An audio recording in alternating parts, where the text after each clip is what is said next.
nobody was prepared for them. How could we be? We were ignorant.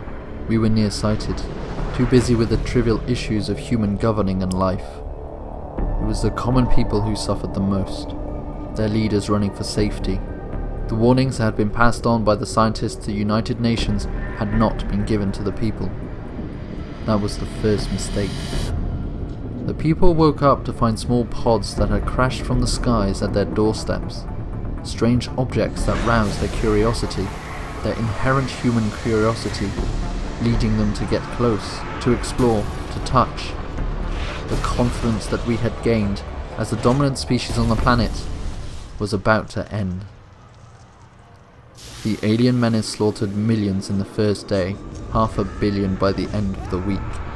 None of the world leaders could be contacted, and it was a few days after first contact that the entirety of the United Nations was found dead. All 193 members were leaderless.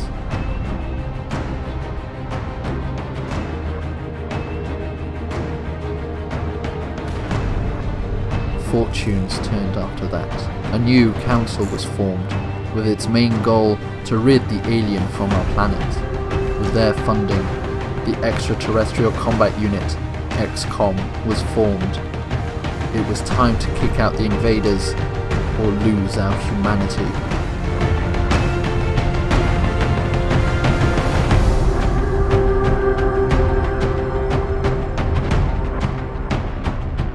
Good luck, Commander.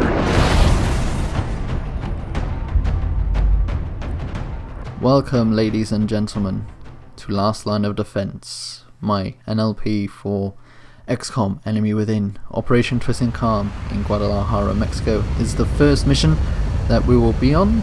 We have a team of 4 ready to go in, kill some aliens. Strike 1, this is Central. You are free to engage all hostile contacts in the AO. Don't take any chances. So with us today we have Magdalena Polak. She is going to be our squad leader for the purposes of this mission. She runs up to the train, gets some cover, and also spots our first aliens, sectoids, a little menacing, and also a meld canister behind those. She goes into Overwatch. Next is the turn of Anne Fournier. She is a French woman.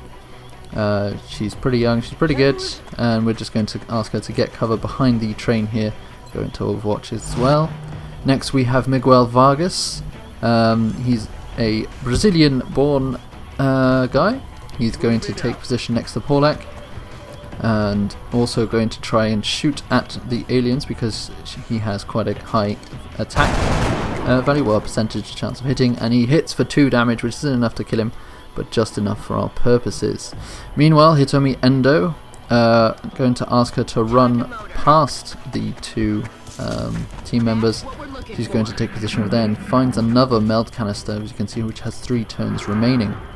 The aliens, meanwhile, they do one of the psychic buffs thingies, psionic stuff, and then the other one shoots at Polak but misses, mostly because of a high elevation angle, which is not too good for him. Polak, meanwhile, is going to move up.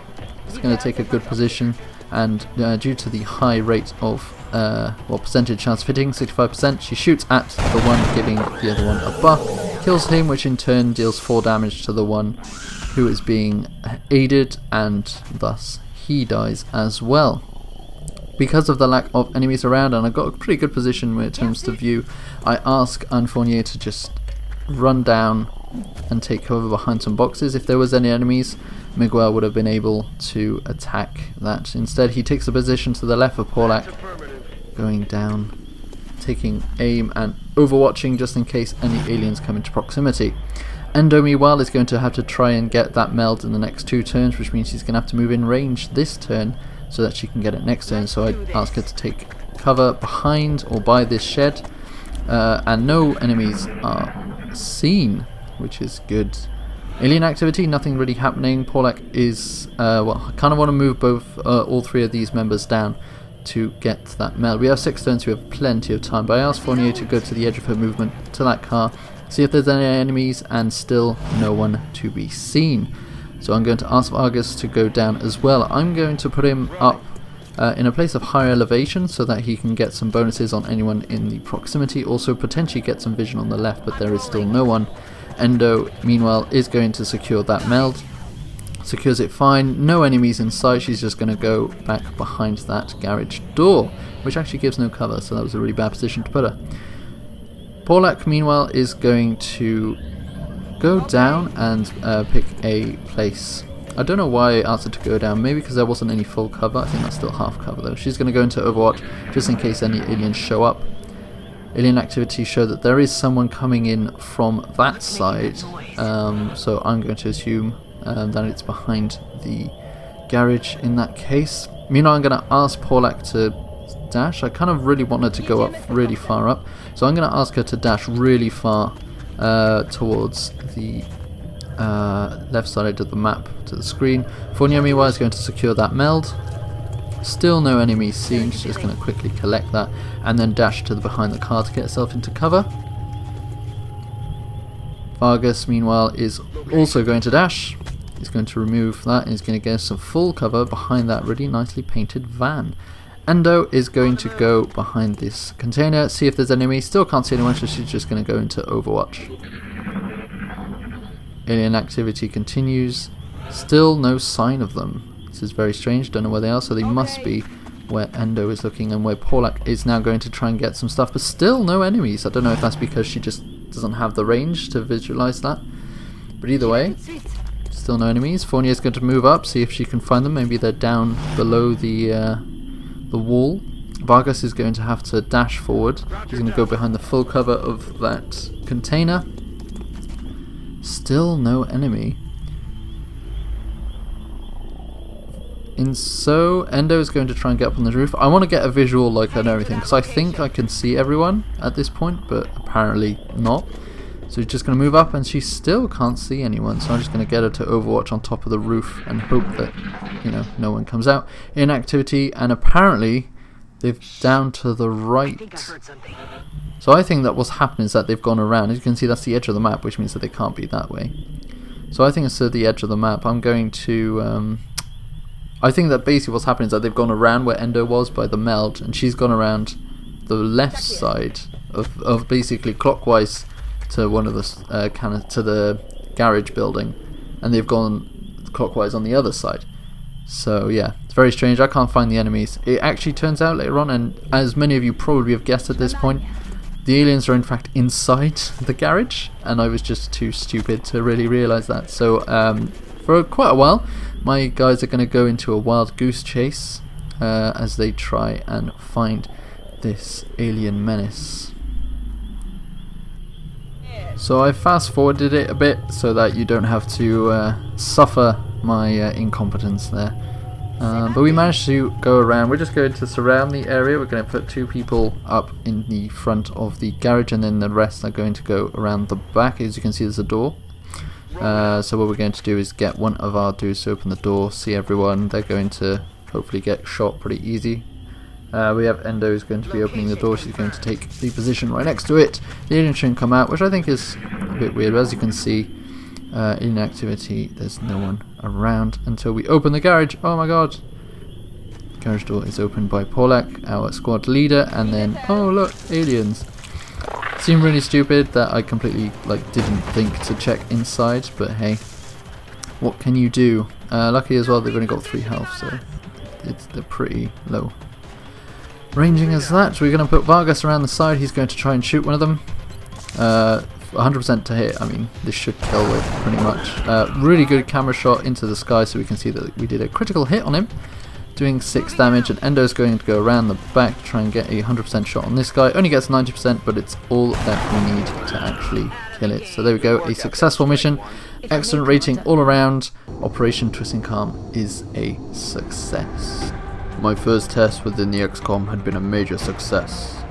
Not only had we cleared the site of all the hostiles, but also secured the strange alien substance. Command had wanted it for testing. Its glowing orange properties were obviously just a minor aesthetic addition to what was believed to be a material of incredible importance to the invaders, for why else would they want to beam it down with them? It wasn't all flowers and dancing though. Despite having eliminated the immediate threat in Mexico, over 100 civilians had died on the site before we arrived. Welcome to Xcom HQ, Commander. I'm Central Officer Bradford. My role in this project is twofold: providing tactical support for our field operations, and keeping you briefed on the current situation. My efforts should allow you to focus on the bigger issues at hand. Speaking of which, we have a soldier waiting for a promotion in the barracks. I'll let you get to it. Thank you very much, Bradley. So, this is Xcom headquarters. It's going to go through a little bit of the tutorial and things like that, telling us where everything is. First, we have our first upgrades. We've got 3 promotions because Fournier did not get any kills. It's because Polak, our Polish assault, who is going to be our squad leader for pretty much most of the next few episodes, has 2 of the kills. So there we go, we've got our first little upgrades, getting the first few things. We've also got a bunch of new research available and stuff, but first let's go to the science bay. Hello, Commander. My name is Dr. Valen. I oversee the research labs. This is where all of XCOM's research and development takes place. We have already begun analyzing the artifacts recovered from our first encounter with the aliens. Based on our preliminary findings, we believe we can use them to develop some new equipment for our soldiers.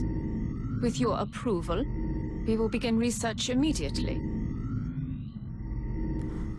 So now we go into our research tab. We only start with 5 scientists, and our researchers, we have a choice of 4. We got xenobiology, weapon fragments, alien materials, and meld recombination. I'm actually going to go for weapon fragments first. I want to get good weapons very quickly so that we can try and get those high damage stuff. But next, let's go to engineering. I will notify you when a complete... Commander. I was wondering when you'd be stopping by. Welcome to engineering.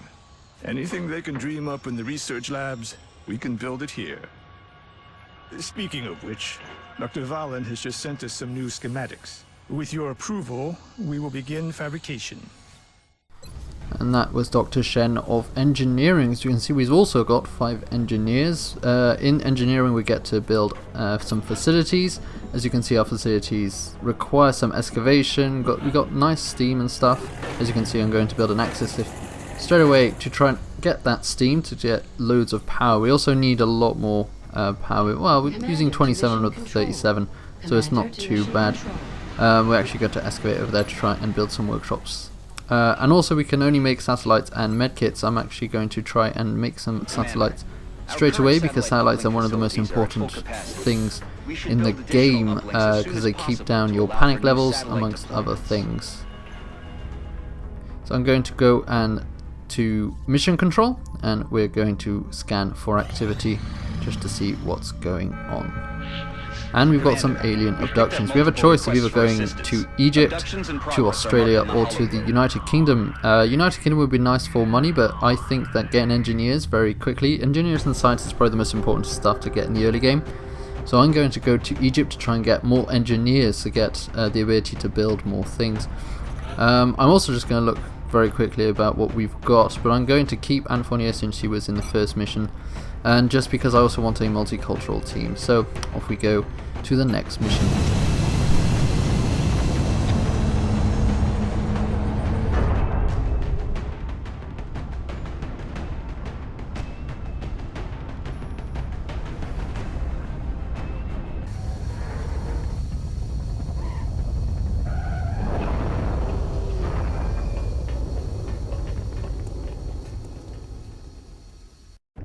Standing by for your orders. Roger, Big Sky. Reading you 5 by 5.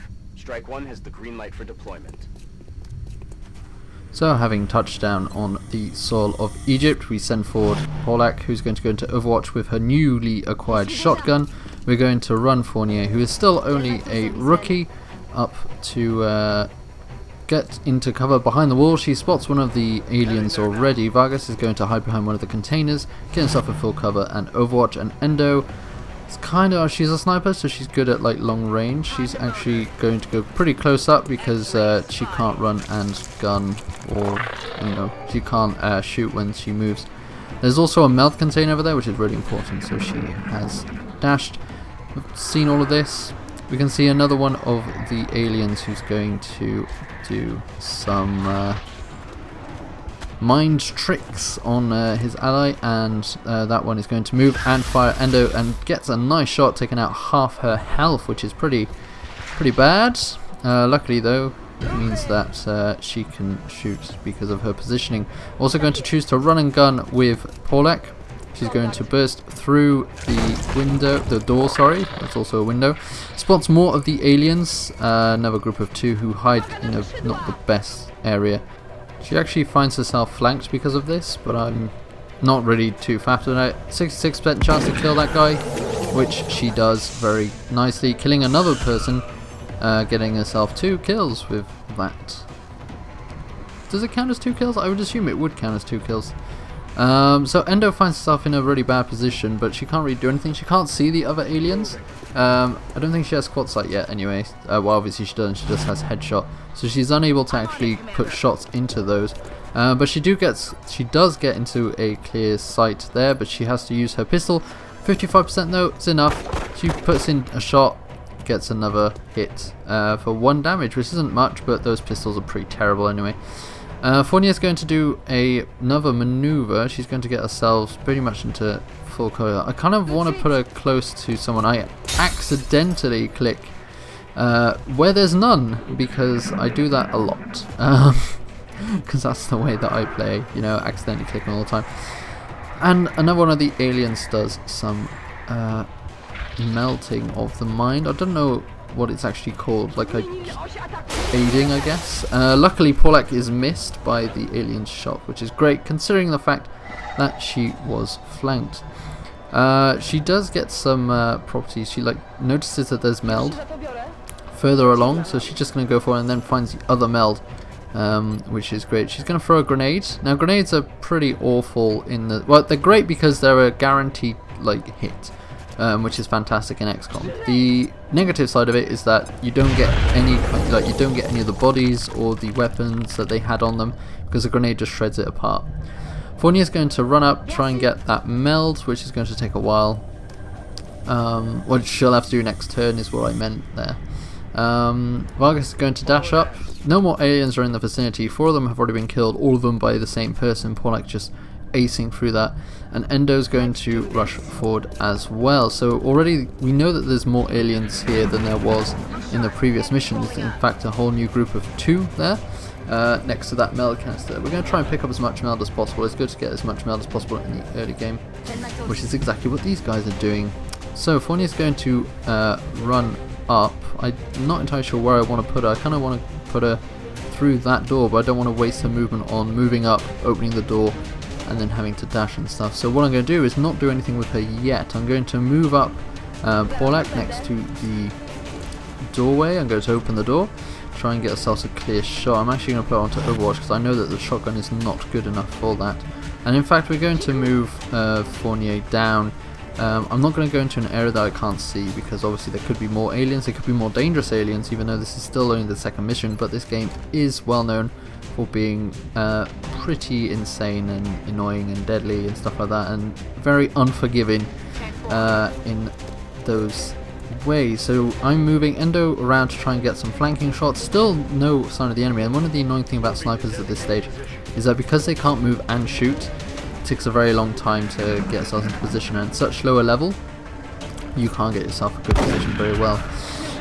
Polak has an amazing reaction shot, killing someone through a door, doing 5 damage, which leaves only 1 of them left. The alien fires at Vargas and actually misses, which is pretty good for me, and I'm going to move Polak up. I could run and gun, which I think is what I decided to do, and then I'm going to try and get a flanking shot on the alien.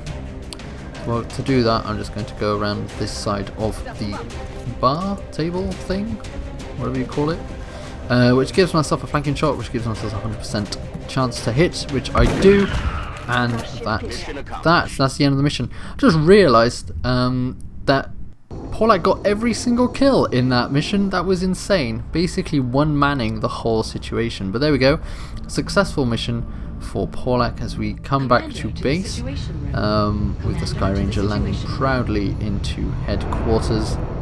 And now we're going to get to see our promotions. As you can see, Anthony actually gets a promotion to heavy, even though she did nothing. Like the rest of the team pretty much did nothing. 8 kills for Polak. We also get ourselves an urban combat medal, which is pretty awesome, and the ability to build workshops because we have enough engineers to do that. We'll be in touch, Commander.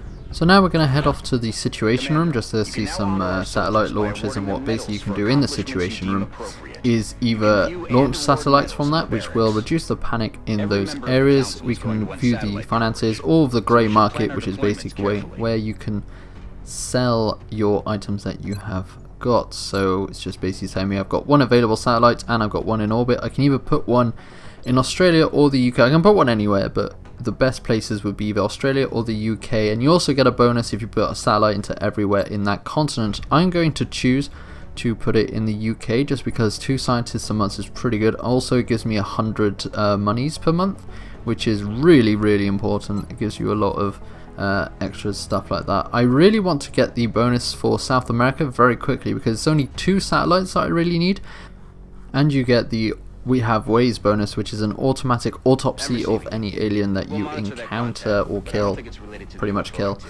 which is really useful. It saves a lot of research time. It's just great. But for the moment, I'm going to go for the United Kingdom per satellite there because it will reduce the panic level down to 1, and it also give me 100 monies per turn and the 2 scientists per month. As much as I would like to get the engineers per month bonus, 60 monies is kind of a low number.